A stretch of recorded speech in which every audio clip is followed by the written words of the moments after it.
Hey there, Phoenixes. Welcome back to my channel, Ashley's Oasis. And today, if you can't tell by the glasses, I'm going to give y'all a second to try to guess what I want to talk about today. See if y'all get this reference. It's a film. I'll tell you that. Go ahead and take these off. But today, I want to be discussing the film They Live. John Carpenter's They Live, starring Roddy Piper and some of his castmates being Keith David playing Frank, excuse me, can't talk today, and Meg Foster playing Holly.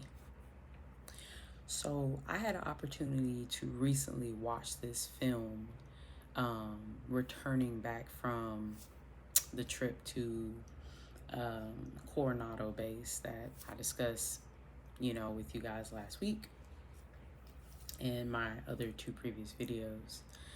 And I actually came across this movie through, I'm not sure if any of you are familiar with Dr. Delbert Blair's The Meta Center that's located in Chicago. It's actually currently operated and ran, I believe, by Tony Vortex. And myself and my husband had made a purchase from the store, like sometime last month. And one thing that I love is that they always include like little like cards and stuff like this. And this one in particular lists a bunch of films. See if you guys see it. I know it might be inverted, but gives a bunch of films to watch that may aid people on their spiritual / esoteric / metaphysical journeys. And basically the card says, each film on this list offers more than entertainment. It challenges the official narrative, revealing the architecture, symbols, and stories of a world that once was or may still be. And on the list is They Live. Okay, if you see right there, I checked it off because we watched it. So the film came out in 1988, so it was a year before I was born. So prior to now, I had never even really heard of it. I'd never seen it.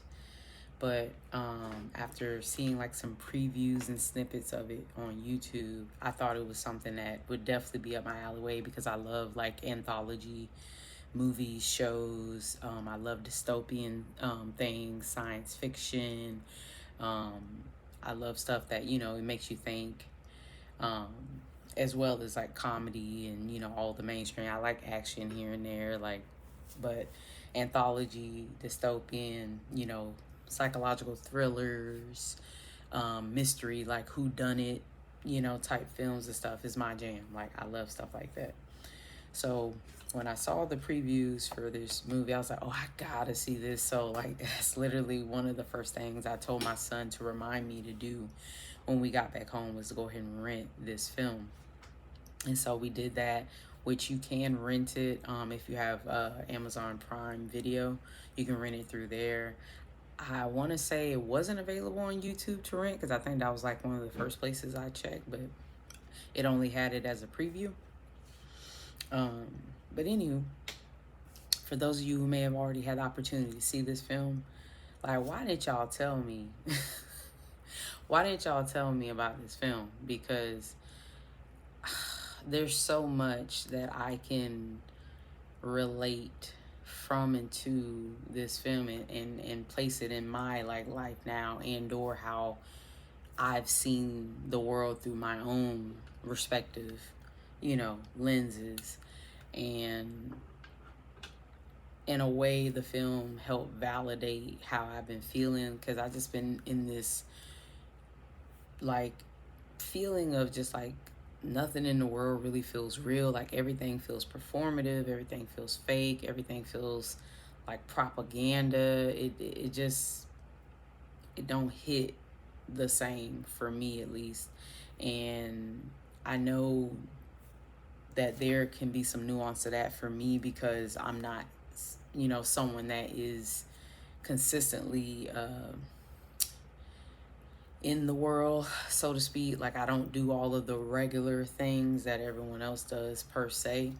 So I know, some might believe like, oh, that's probably why you feel the way, is because you're detached from it. And I'm like, yeah, but I'm detached from it for a reason. It's not just because like, oh, I just woke up and everything just went, to the left one day. Like, no, like this has been a slow story of me like waking up to myself and to my surroundings, and just finally having explanations for, or coming up with explanations for why I feel the way I feel about certain things in the world, and why it's just like it's so hard for me to subscribe to a lot of the things that are pushed in the mainstream for people to do and say. And there's a lot that I don't agree with. There's a lot that it's like I'm not against it, but at the same time it's like I just don't feel like it's for me. And this film really, really like shines light on that. So basically, some of the key takeaways that I learned from this film was to, how sometimes people tell you, oh, not to trust your own eyes because they can lie and deceive you. And I'm like, yeah, that might be true. But there's also times where you should trust your eyes, you should trust your gut. Because most of the time, 9 times out of 10, it's not leading you wrong. A lot of us have been taught and or trained to ignore our intuition, to ignore our natural born instincts, and to rely on media, to rely on the news, to rely on our neighbors, our parents, our friends for validation of what's right, And so that's one thing I can appreciate about Roddy Piper's character, which he played Nada, which the film is actually based off of a book, was it called 8 o'clock in the morning?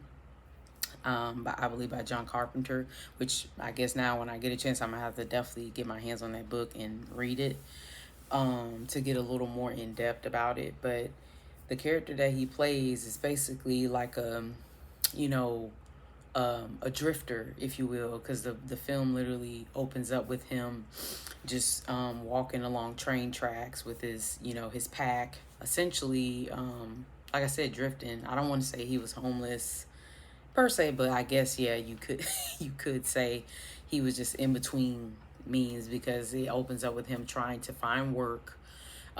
Goes to, I'm assuming, some type of temp agency or whatever, and he's asking this lady, for any vacancies or things like that they have open, and she's just like, oh, we don't got nothing for you. Basically, I'm paraphrasing, of course, but she's like, we don't really got nothing for you. So he goes to a construction site and basically convinces a foreman to let him work, or to see if they have any work that he can do, and he does get the job, so to speak. And that's where he gets introduced to Keith David's character, Frank. And Frank basically leads him to a homeless encampment that, once they get out of work, that he can go to get, shelter, food for the night, etc., etc. And, there's a lot of things that are happening in the background of the film that I really was like, man, we're seeing this type of stuff happening right now, because the homeless encampment, which the film is based in, I believe, Los Angeles, California, and I believe it was filmed in Los Angeles, California also.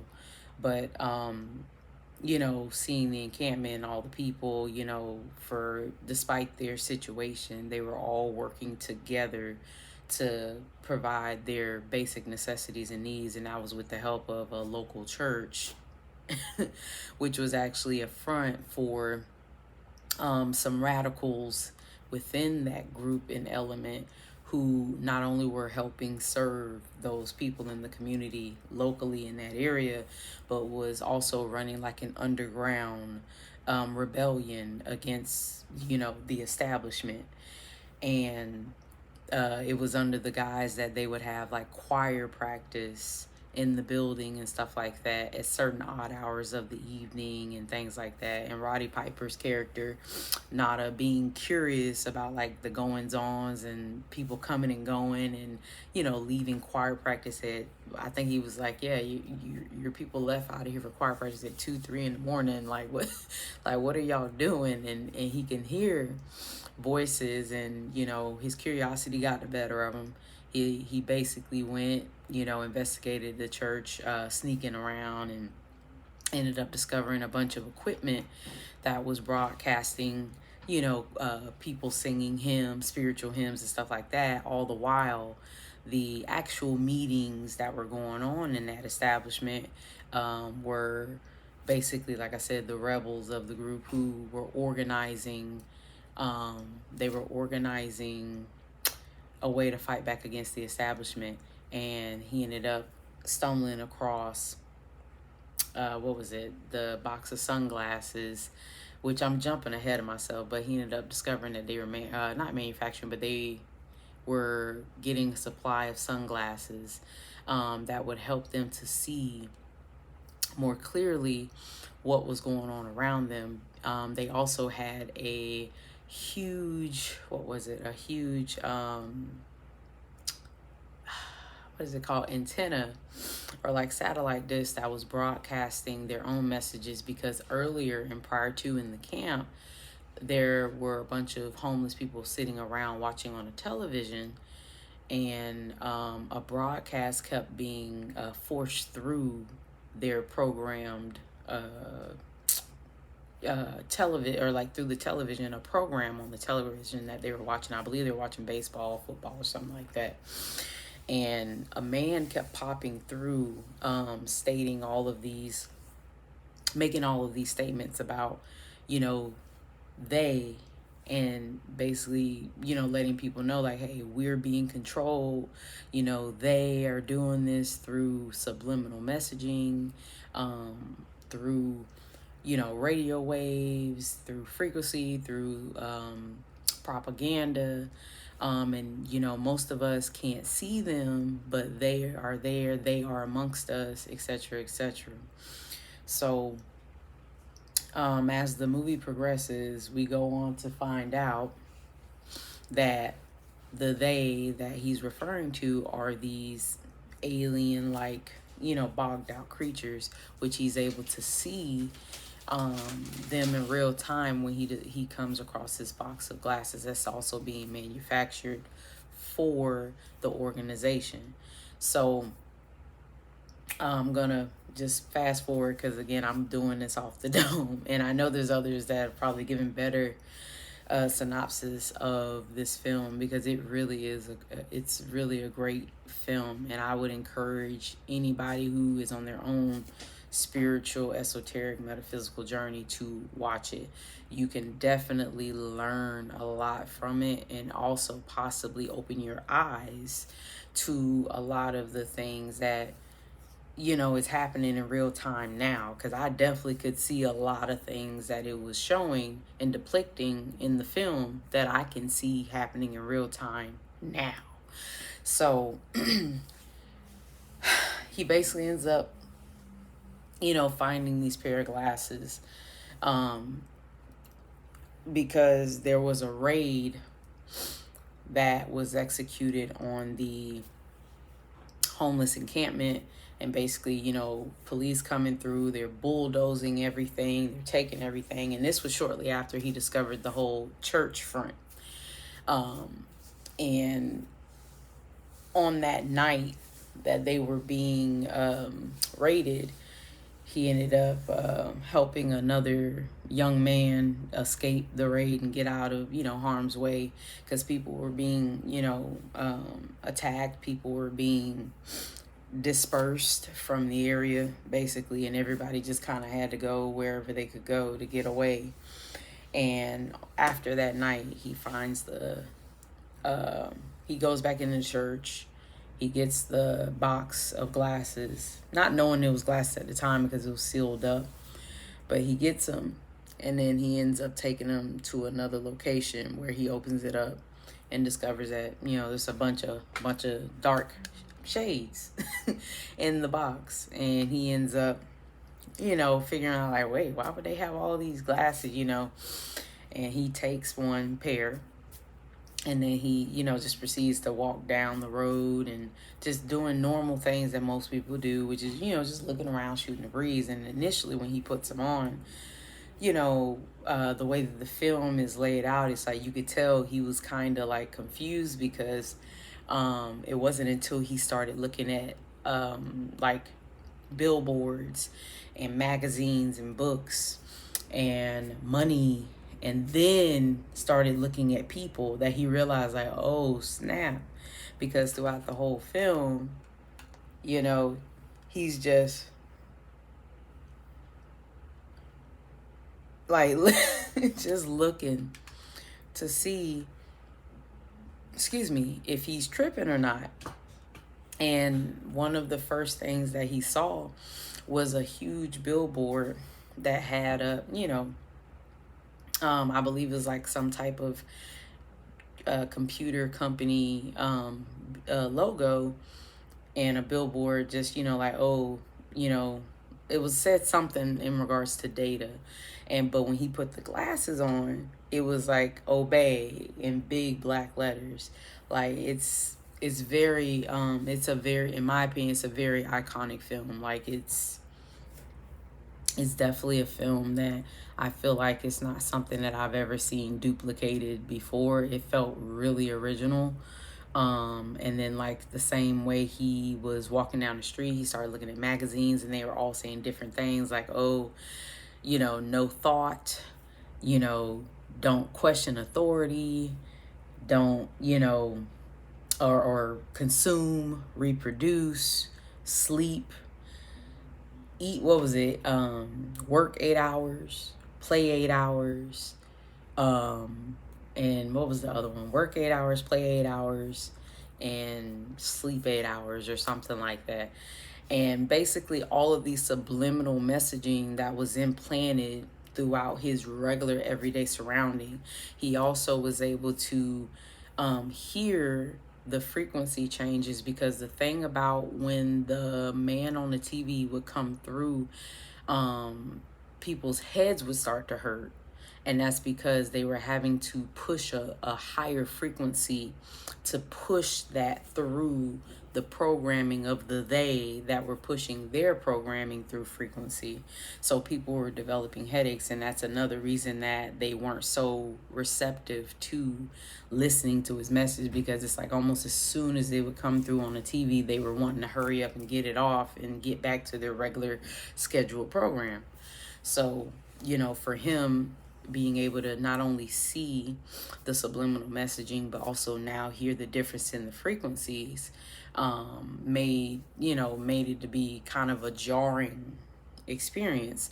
And I'm assuming, I can correlate that to us now. Like a lot of people have a hard time when they first wake up to certain truths that, it can be very, very jarring. It can be very unsettling, especially if you're not, if you've not been putting in the work to help build your tolerance up to accept certain truths that you may have been made to believe your whole life. Like, this is the only way, this is the only thing. And then you learn like, no, actually, there are other things and there are other ways. Like, and that's where I feel like I've been at. I'm a person who has already kind of gone through my dark night of the soul multiple times, because again, it's not something that you just go through once. You go through it at multiple different times, at multiple different levels. So when he is discovering all these things, he comes across a newsstand, like I said, where he's seeing all the magazines and things, and the man that's there selling from the magazine stand basically is just, tending to his stand. And then another man approaches, whom on the exterior without the glasses looks like an everyday regular normal man. Like, he looks like everybody else. And as Roddy's standing there, he's thumbing through a magazine, and then he is kind of like listening but not listening to the two men in Iraq. And there was a time where he finally like kind of slowly looked up with the glasses, you know. He's slowly looking up and pans up to the man's face that came up to the stand. And he looks like a whole different entity. He don't even look human at all. And the man is like, what's your problem? What's your problem? Just like asking, what's your problem? And he says nothing. He's just like standing there in amazement.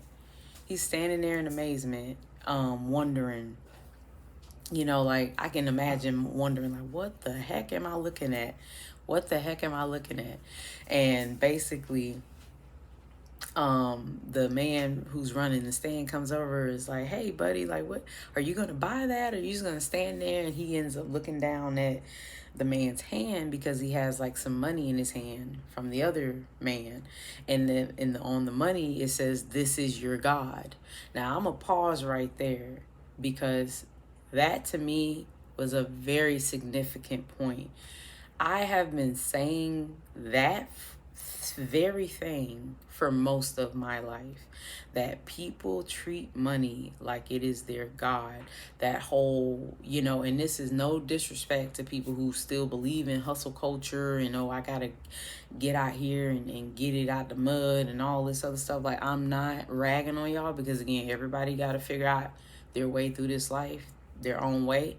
But I have always felt that way. I personally have never been a person that really like valued money like that. Like, I've always struggled to care about money the way that this world wants to force you and make you feel like you should care about money. And I'm like, at the end of the day, in my mind, I'm like, it's monopoly money. Like, because it only has value in this system.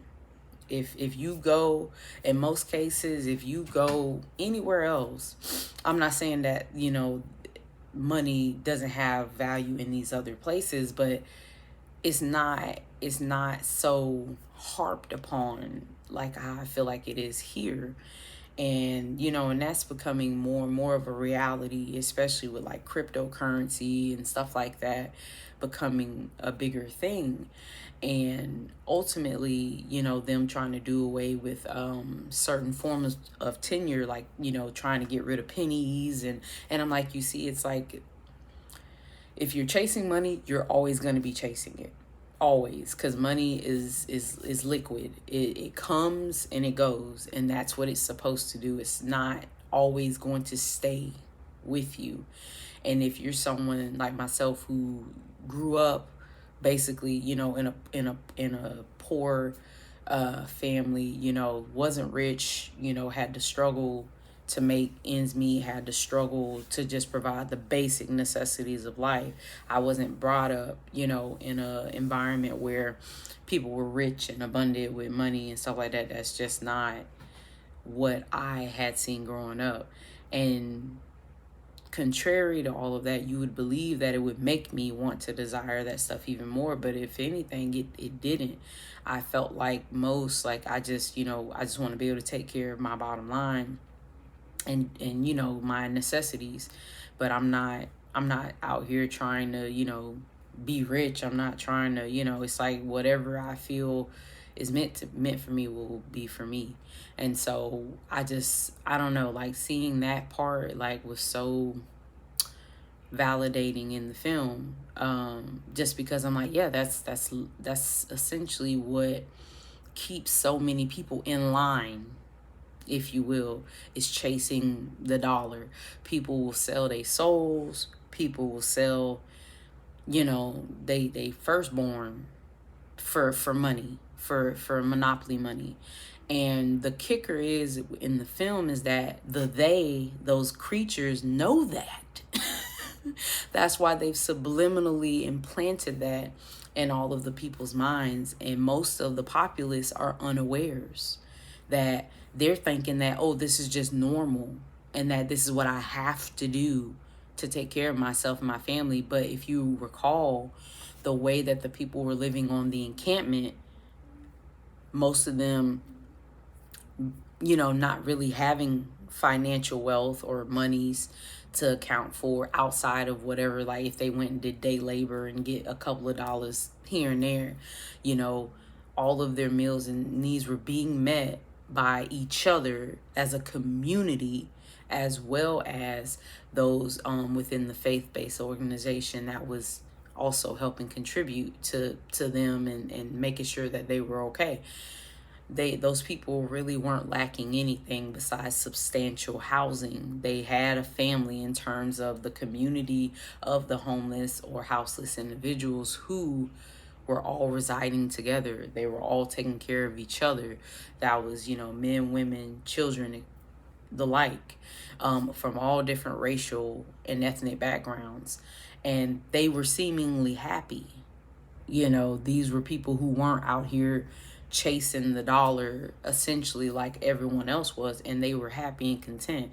They were living in, you know, fashion tents and you know, encampments that were made out of, you know, just local source materials that they could find, and they were happy. And you know, that, like I said, that's a, like I said, a segment that in my opinion should have a deeper dive, because there's, or not we, but there's so much of that aspect that is still happening today. People still believe this whole, you know, the rhetoric of, oh, you got to work hard in order to get what you want. It's like, but that isn't 100% true. Like, there have been people who work themselves to the bone and still leave this place with nothing. So it's like, you know, and I know some people are like, oh, well, that was just them. That was their situation. I'm like, yeah, but I don't agree with that. I believe that whatever's meant for you is meant for you. I'm not saying that you won't or have to put in any type of work. I'm not saying that. But this whole, you know, the 9 to 5, the working people, 12, 15-hour shifts, like, that's overkill. No one should have to be working that hard to just exist, in my opinion. Like, and I feel like the homeless encampment was a direct contradiction to what was being pushed in the mainstream. And Nada, aka Roddy Piper, his character was being able to see both sides of it when he got introduced to the glasses. So back to, you know, his discovery of the they, when he finds out that these are not human creatures, or at least not totally human, he of course naturally has like a little reaction to it. He ends up going to a local grocery store and encountering more of these creatures and just doing everyday things. There's, you know, people, or the they, in there grocery shopping, talking to regular people, because the beautiful thing about the glasses too is that humans still look human, but the creatures, essentially, they stand out in a way that can't be ignored. So as he's going through the grocery store, he's realizing, like, man, these things have infiltrated everywhere. Like, they are everywhere. And that's when it did, like, I believe, like a little star wipe back to the man on the TV, literally stating the very same, that they've, you know, integrated themselves within society in a sense where they can continue to reproduce, because on a DNA level that they're weaker than humans or people, but that's how they stay strong and stay protected, is by putting themselves right in the middle of everything. And the stark parallel that he also goes on to realize is that the they oftentimes were in prestigious positions over humans. So they were your chiefs of the police. They were your top generals in the military. They were your news anchors. They were basically any and every area in life where people will look to something or someone else for guidance. They were there instead, continuing to feed the narrative and the propaganda essentially that they subliminally push to reinforce it. There we go. They're there to continue to reinforce it, to essentially keep people asleep. And that's, that's where when people say, oh, I don't like that woke stuff. I'm like, people today really don't understand, like, woke isn't this, what's the word I know they like to use, like to, like propaganda. Like, it's actually the opposite. Being awoke, it means that you're aware of the they.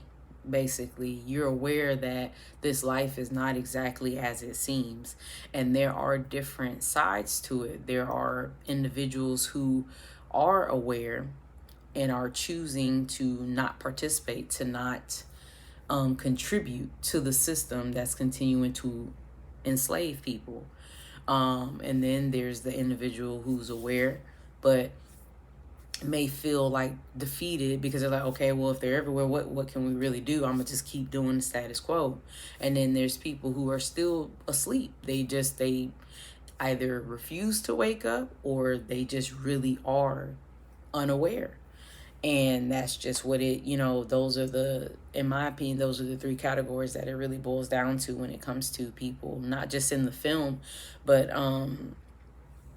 in real life. And then of course you have your outliers who or excuse me, I take it back. So another category would be those that are aware and are, do feel defeated, but instead of wallowing in that defeat, choose to team up with the opposition, and choose to essentially become pets. And that's what you see in the film, that there was a particular character that originally was at the homeless encampment, but in the end of the film, he ends up switching sides.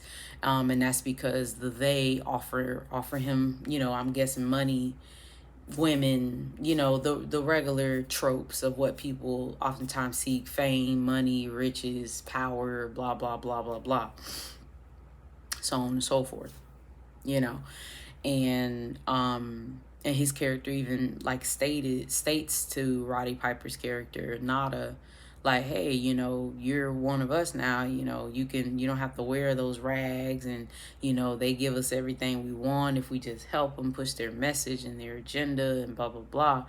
And which I'm skipping ahead, but it's too good to not mention at this junction.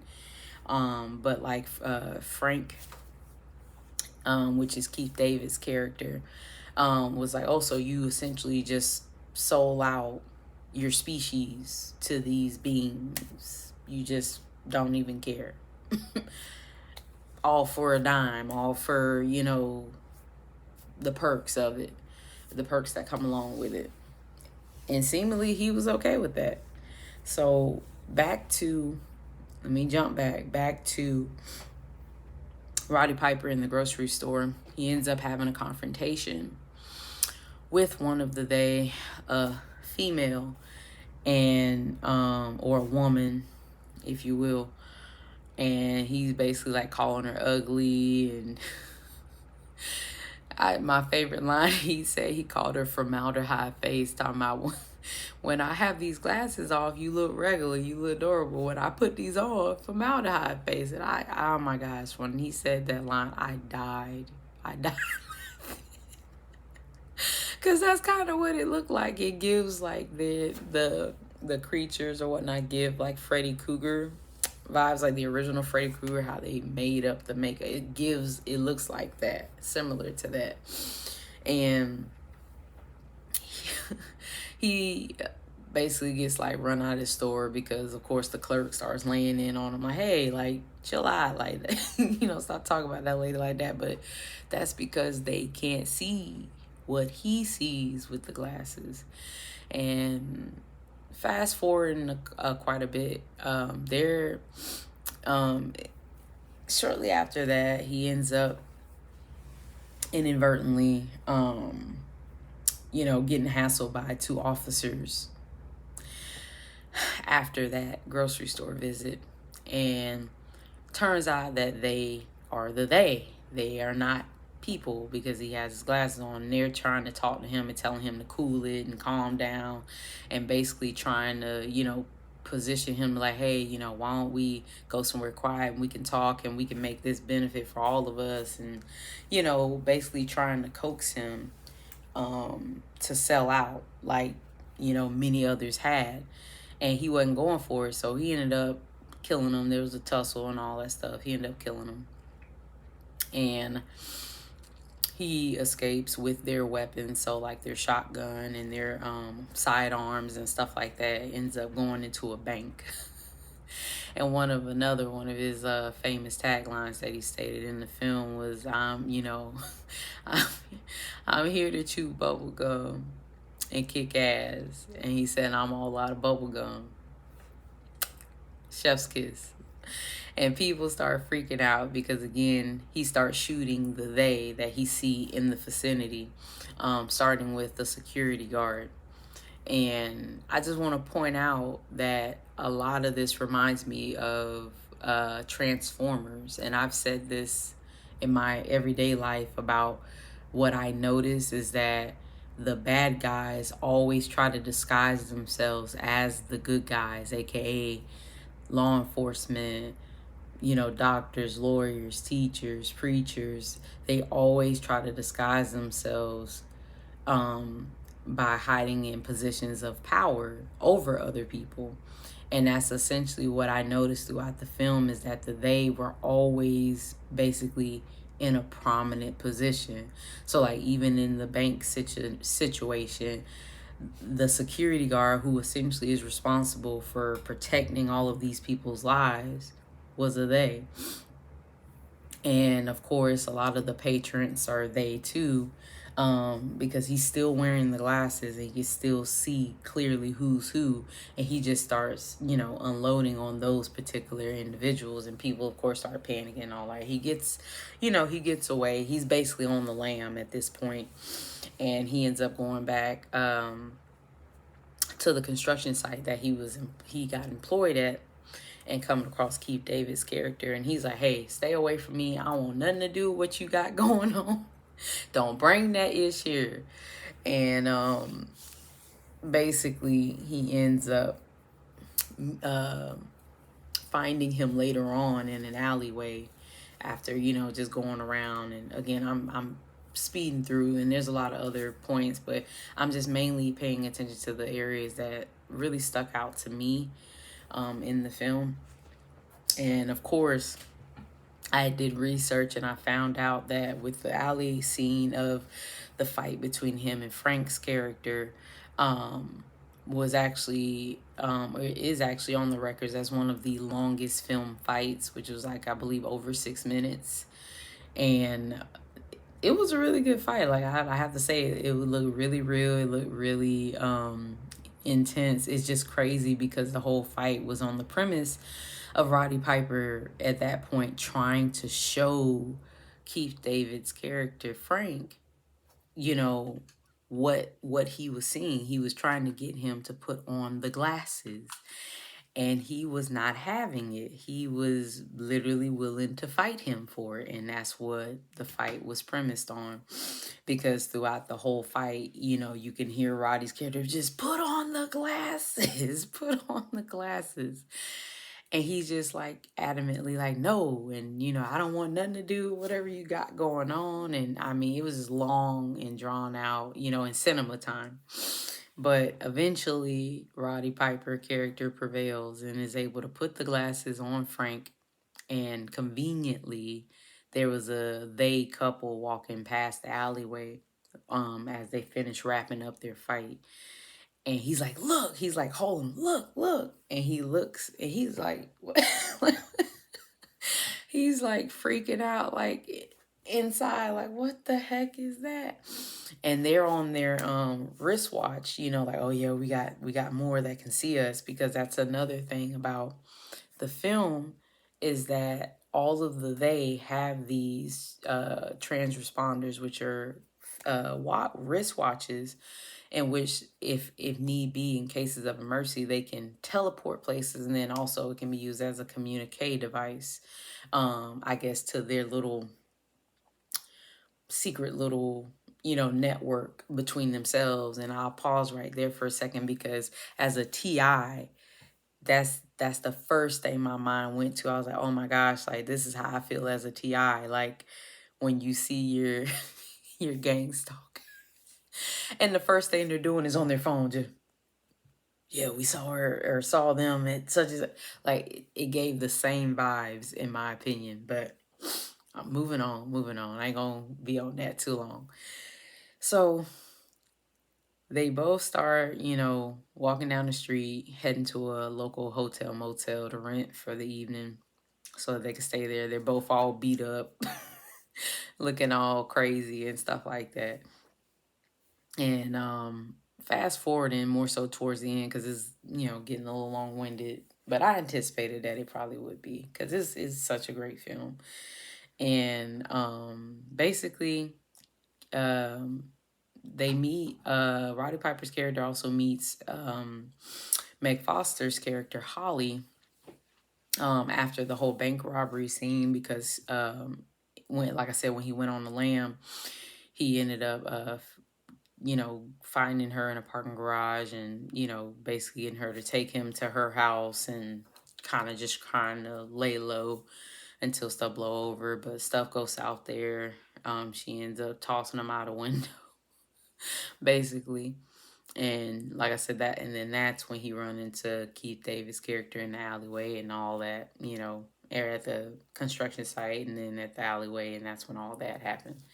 So fast forward, the rebellion ends up reorganizing again in a new location. They get that next day, after they stay at the hotel, they basically end up getting invited back to the new location. And unfortunately, the new location also got raided. Excuse me.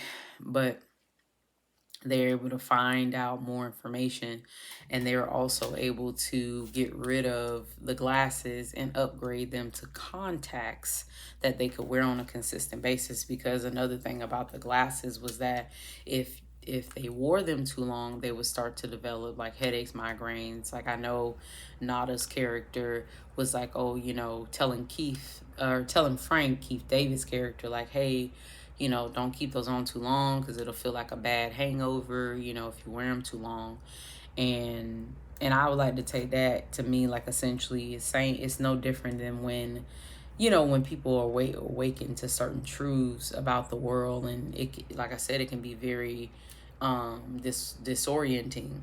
And it was the same way with wearing the glasses, that it was just like very disorienting, taking in all of this new information for the first time, and then also breaking the mental constructs and propaganda and subliminals that you've been spoon-fed your whole life, that can be completely life altering for anybody. And I'm assuming some people who may have been exposed to those type of truths prior to being ready for those things probably could have even went crazy, could have went a little mad. We see it happen all the time. Oftentimes people that the world tries to portray as crazy or schizophrenic or whatever, these are people who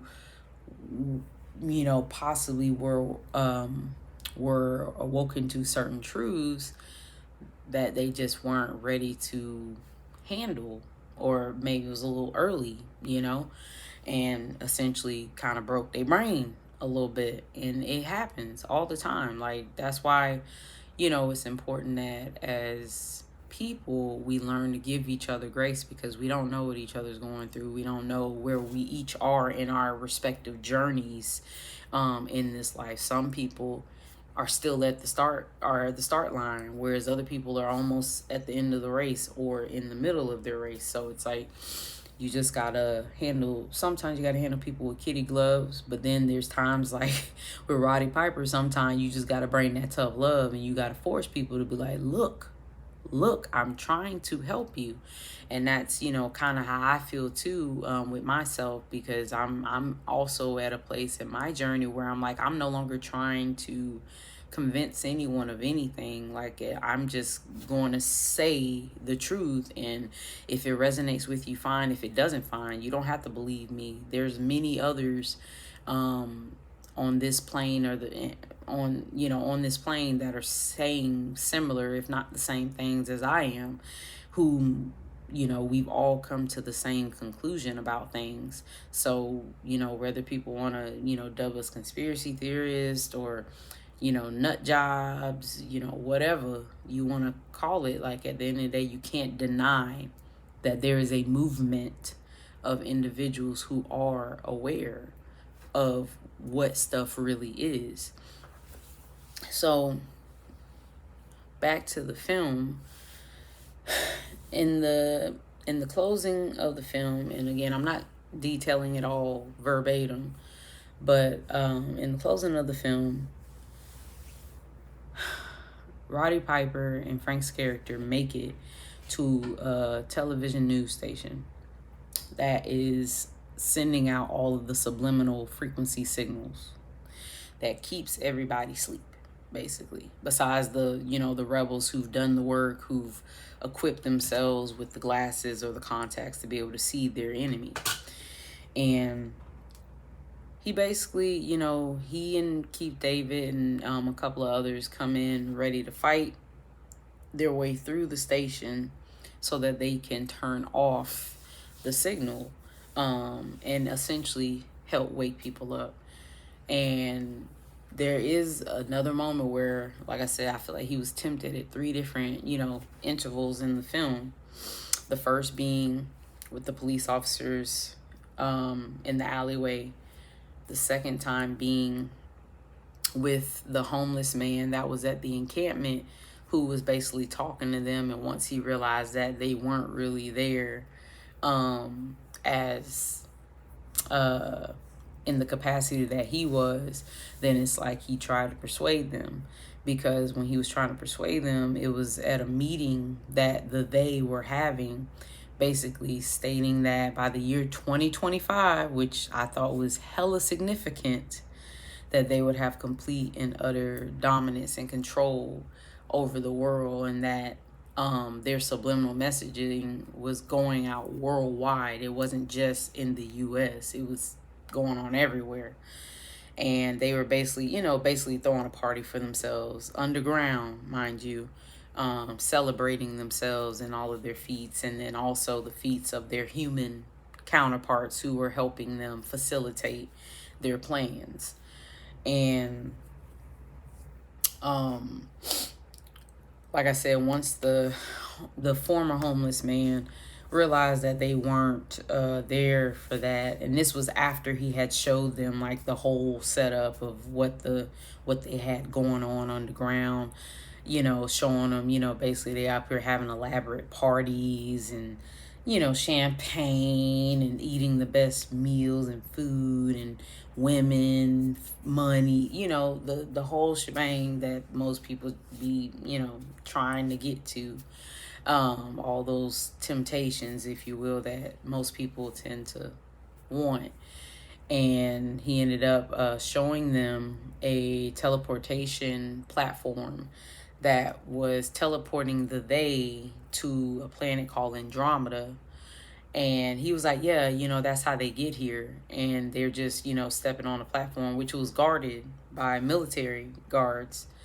And they would get on the platform, hit their little watch, and then teleport off. And then also the watches also had the ability to teleport them to safety when they felt threatened or in danger. Because even the former homeless man,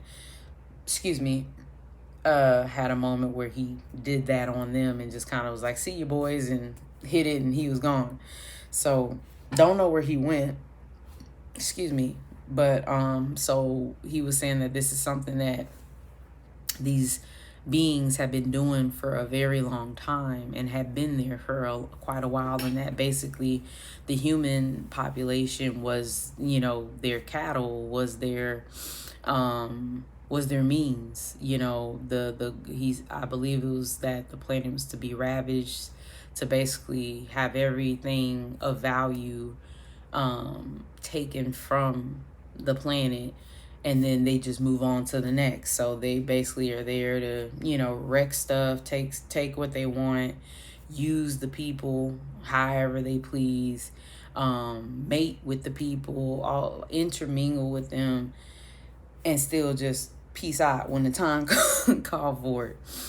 And and that kind of sent Roddy Piper's character Nada over the edge, and he's like, yeah, nah. Him and Frank was like, nah, bump that, and they start, blasting all of the they that's in the vicinity, like I said, fighting their way through the news station. And unfortunately, Frank's character, spoiler alert, Frank's character did get got by the other character, Holly, which I didn't do too much talking on because I don't know, I didn't feel like her character really added much to the film, in my opinion. I kind of felt like she was an op from the beginning just because of her demeanor, but if you've seen the film and or when you see the film, you'll see what I mean by that. And it's kind of like not hard to suss her out from the jump. But she essentially was a contributor. She was working with the they, basically. And Roddy Piper's character ends up getting to the top of the rooftop and being, cornered with a helicopter with, military people aiming at him. It's like, hey, step away from the antenna, step away from the transceiver, step away from it. And he's like, nah, I'm not gonna do that. So and this was after, so I'll take it back, so a fourth time of him being trying to be swayed by even Holly before he had to ultimately, take her out. And then he shoots the signal, or shoots the radio. I can't be, I keep struggling with it. He shoots the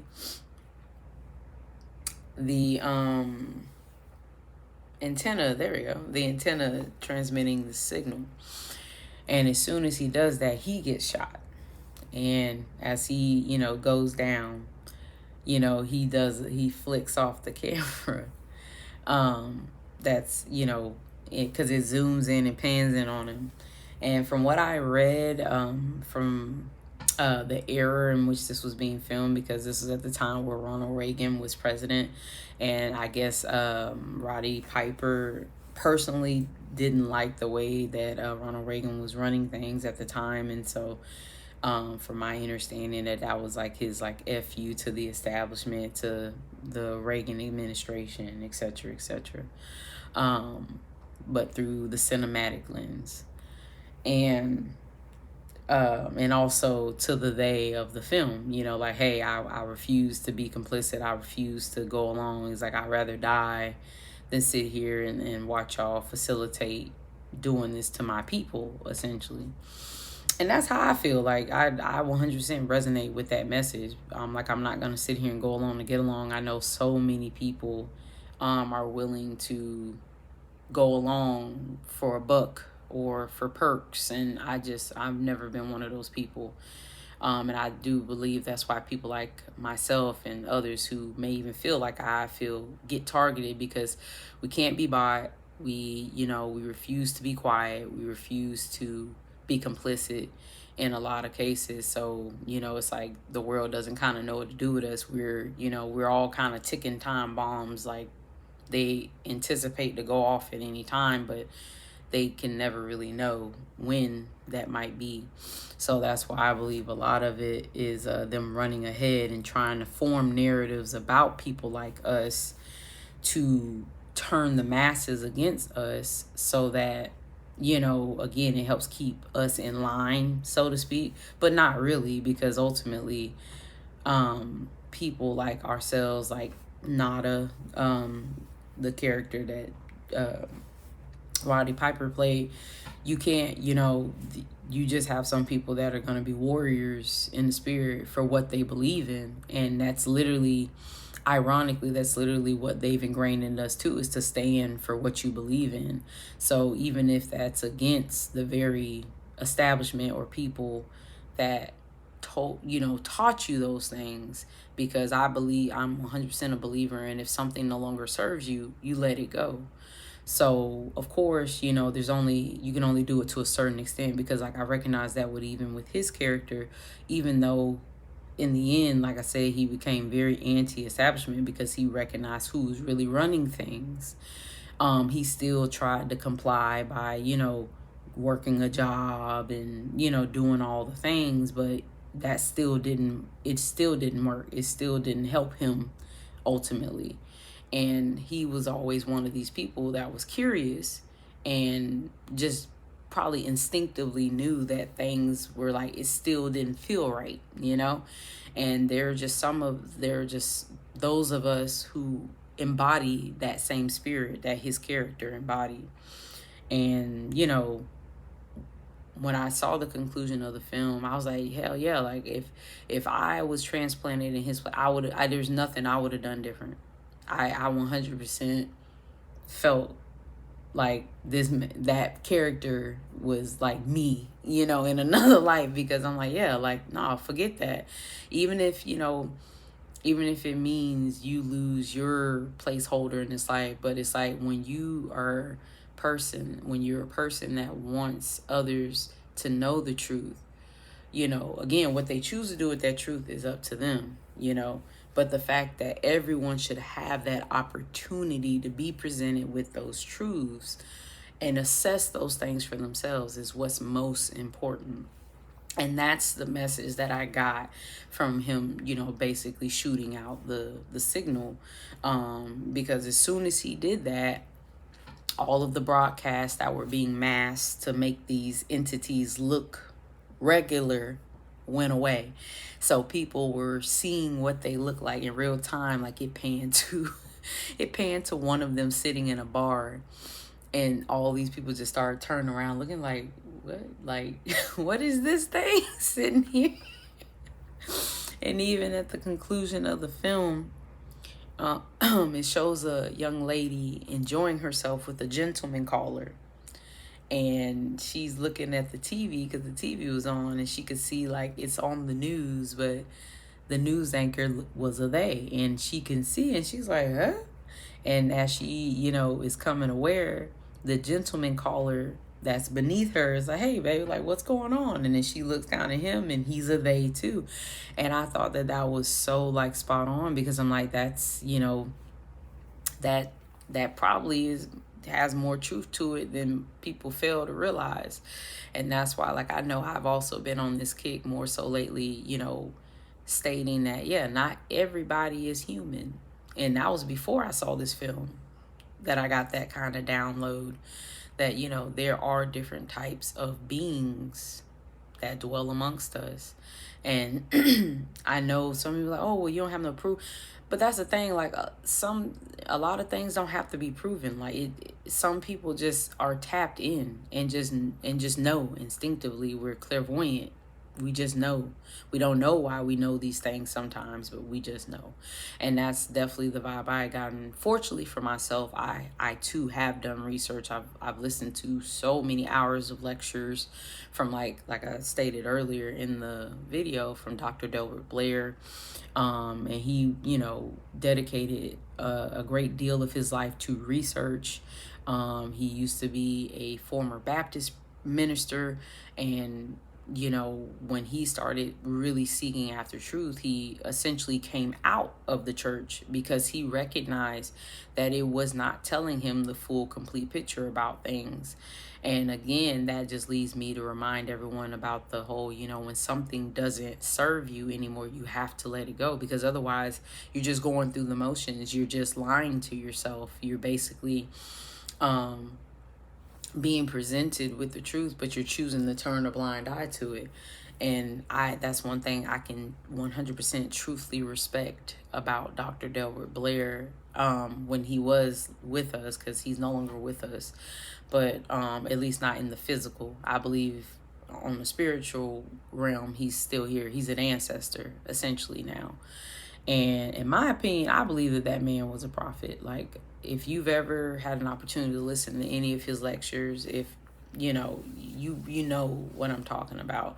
The type of information that he would give in his lectures, like, I don't feel like that's something that you can just get from a book. I don't feel like that was something that you could just get from just regular sources. Like, he had real insights on things that are even playing out now, and I know that he would also make like predictions and things about what he would foresee coming and happening. And like I said, some of those things have come to pass. So, and he's not the only one. There's other great esoteric teachers out there that I've also taken the time to learn about, such as Mr. Bobby Hemmett. I know to a lesser extent, I'm trying to think.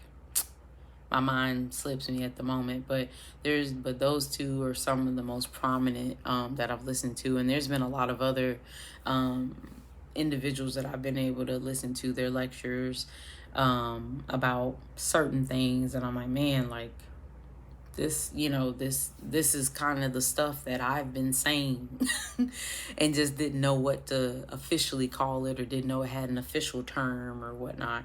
So with They Live, I'm like, no, like, they really did something special with that film.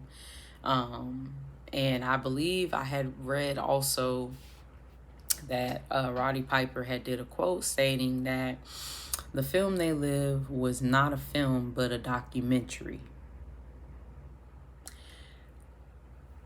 I mean, knowing what I know now, seeing what I've seen, and what we keep hearing on a daily about like aliens and coming and arriving, I'm like, how much more like proof do people need to believe, that we're not the only beings that reside on this rock? And that film, even though, like I said, it was premiered in 1988, but the premise of the movie was set for the year 2025.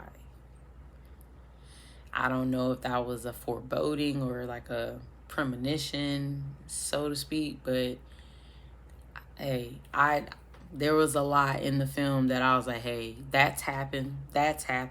I've seen that happen. Like, or I believe that's happening now. Like, there's just too much to take from it to not end up believing. But of course, in true fashion, there still will be some that say, oh, it's just film. It's not, oh, you're making a bigger deal. You're thinking too far into it. I don't think that I am. And I don't believe Mr. Roddy Piper was either, because unfortunately he also is no longer with us. But from my understanding, that he was a popular wrestler during his time. And that was like one of, I believe, his only film or first film that he had done. And he did a great job. Like, I definitely wouldn't have guessed that, because the way that his energy came off throughout the film was like very, it was very believable. Like, I felt like he had been doing it forever. That's the way that it came across. And I guess that's that true star power for those that truly are gifted and talented with those, acting gifts and stuff like that, that they don't have to do much to make it believable. And that's one thing I appreciated about the film, and that it wasn't overly sensationalized like how, films and stuff are these days. It just, everything was straight to the point, and it stayed with the story, and everything flowed beautifully. So Mr. John Carpenter, you did a great job on that film. And I know he's produced others like The Thing, which is another one that's on the list that I showed y'all, which I'm going to try to get to, because ironically, I've never seen that either. So, yeah, but I felt like I wanted to do something different with this video, and just kind of doing like my little synopsis of what I thought of the They Live, and how I'm seeing examples of a lot of these things in real time, in real life. And I appreciate those of you who've come to listen, probably not knowing what to expect, because I didn't even know what to expect when filming this. But the more important points of the film is what really drew me to make this video. And it's also because I believe a lot of that stuff to be true. And I'm not saying I'm someone that just goes along with every little thing. Um, there are some things that I instinctively like, no, I know this is real, even if nothing else around me is confirming that. It's just something that I know. And it's like, if it doesn't show itself now, I know it will eventually. And that's where, just having that discernment and intuition to trust yourself comes in, because we as a people are oftentimes spoon fed how we're supposed to feel about things, people, you know, just everyday life, instead of just trusting ourselves and like, you know what? I know you're telling me I should feel this way, but I actually don't feel that way, and I'm not gonna embody that. And same thing like with me doing this review. Like, if you all like, no, Ashley, you're 100% wrong. None of that's real. None of that reigns true to today.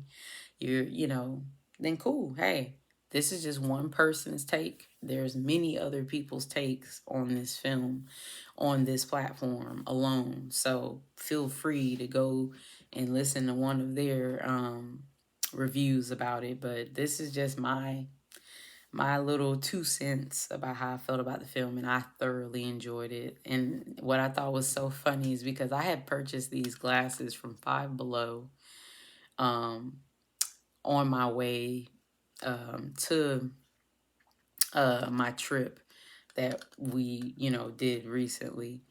And it was before I saw the film. So that's why, because I didn't know anything about the glasses in the film. So I just thought that was so ironic that, I got the stark black glasses or the stark black shades. And that's exactly what he had, was the stark black shades that he was looking through. So now, like, these kind of hold a whole different meaning to me. Kind of like a a flare, if you will, to others that see too. Like, hey, we see what really is going on. But one last point I wanted to state about the movie, and then I'm gonna get out y'all's hair, is that I noticed in the film, it was just this energy of, the rebellion was still telling people do to go along with the system, to go to work. If you go to work, go to school, do the regular thing, show up.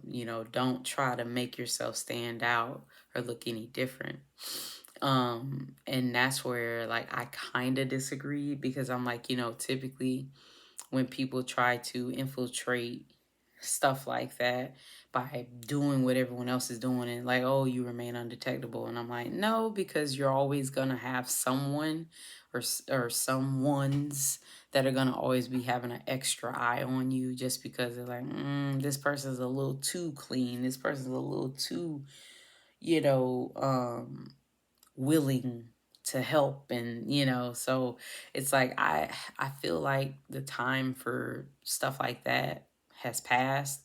And that's why, like, I'm all for, like, no, if something doesn't resonate, if it doesn't work for you, let it go. Like, and you rebel in your own way, whatever that looks like. Now, don't get me wrong, I know people got to feed their families, and and do what they got to do, and I definitely get that. But for those who are in a unique position that you don't have to do those things, then don't. Like, if it doesn't serve you, then don't. Because trust that the cosmos, God, etc., whatever you believe in, is gonna take care of you. Like, if you're really really one of those individuals that's meant to be here to stir stuff up and wake people up, like, you're not gonna wake everybody up by doing what everybody else is doing. And that's why I disagree with that, because that's not typically how the outcast of the world make an impact, by going along with the status quo. It just doesn't work. It never does. That's why it's so much more important to be authentically yourself, and to show up in the capacity that you show up, not trying to conform and be like everybody else. And I know just from my own personal experience that I trigger the hell out of people just by showing up as myself, not trying to be or do anything extra. I'm just being me, and it triggers people. So clearly it works.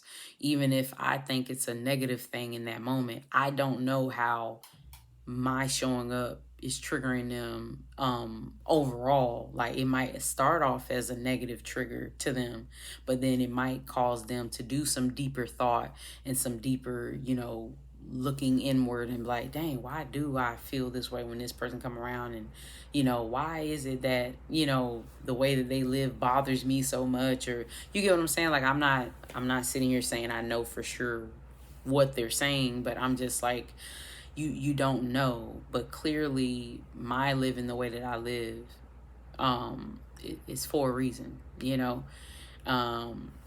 and it doesn't have, and that's the thing about it, it's your life. It doesn't have to make sense to anybody else. And that's another thing I loved about Roddy Piper's character. Like, he lived his life how he wanted to, even despite his circumstances. He didn't, he didn't become a butt kisser because he wanted to get a pen, a mansion or anything like that. Like, he was completely okay being at the level that he was at, as long as he could maintain his authenticity and then also try to help others in the process. And that's exactly what he did.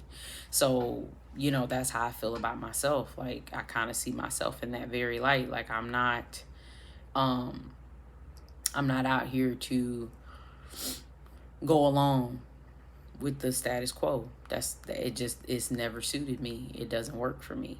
So I have to do things differently. That's just what it is. And if that triggers people, that's for them to investigate why it triggers them. But most assuredly, like, except for when I'm behaving badly, I'm not going out of my way to try to trigger folks and bother folks and offend folks. Like, I just speak how I feel, and if it comes off offensive, then that's just what it is. But I'm not gonna lie. I'm not gonna be fake for nobody. I'm gonna just be me. But anywho, I encourage you all to go watch John Carpenter's They Live on whatever streaming platform you can potentially see it. I promise you it'll be an eye-opening game changer for those of you who are still seeking and trying to better yourselves in the metaphysical realms, spiritual realms. And I promise you, you won't regret it. It's a really good film. I believe it's like an hour and 30 minutes or so, give or take. But it's a really good film. And I feel like it's a definite must for the times that we're in. So if you do get a chance to watch that, feel free to come back to this video and comment some of your favorite parts of the film. Also, if you have any other interesting rebuttals to some of the things that I've said about the film as far as my take, feel free to comment. Like, I'm always open to other POVs, and I welcome that. Like, I'm not so like, it's all about what I think, like that I don't want to hear anyone else's thoughts. Like, no, I like that. I'm open to that. So yeah, I hope that when you get a chance to see that, you come back here and let me know what you think. I'm going to go ahead and sign off. And until next time, see ya.